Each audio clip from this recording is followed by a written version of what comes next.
It's easier to be a Christian back home. With so many different people and cultures, it's easy to start wanting to assimilate other people's life views. In the culture of sexual saturation in the media, alcohol, drugs, I never expected this here. Entering university is scary when you have all sorts of temptations. And we're at Ryerson University, downtown Toronto, right at Yonge and Dundas, which is where the Eden Centre is. I see it as the epicenter of Toronto, and it's almost like a city within a city. There's 38,000 students studying here from 147 different countries, which means that literally 75% of the world is represented here. I think of the Great Commission, where it says to go into all the world and make disciples of all nations.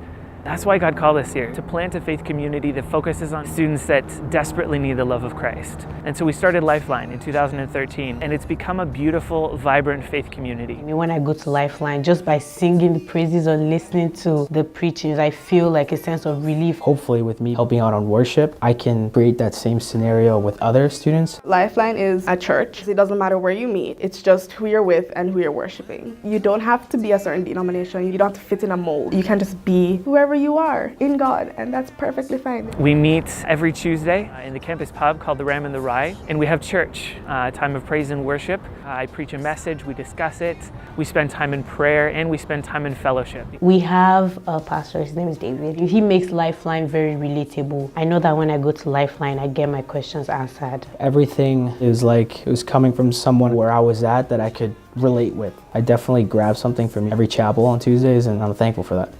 In our chapels, we sometimes do an event called Tough Question Tuesday, a time for students to submit difficult questions on anything.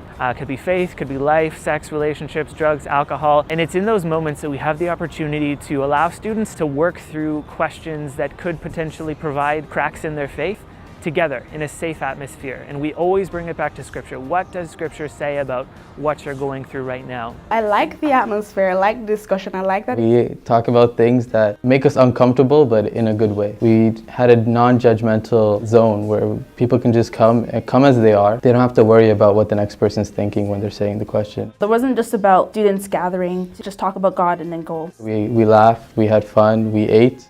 Food is great, I went there. But the reason I actually stayed, you're put into a room like weekly with just a bunch of people facing the same struggles, same situations together, and like you can make jokes, but when you need to be serious, you're serious, and like it's just I could talk to like any of you guys about anything. We also do something on campus called Red Frogs, and it's an opportunity for us to serve with no strings attached, to share about our love for them. We're doing this because we love you. Christ loves you. But LifeLine, I'm free to serve God the way I want.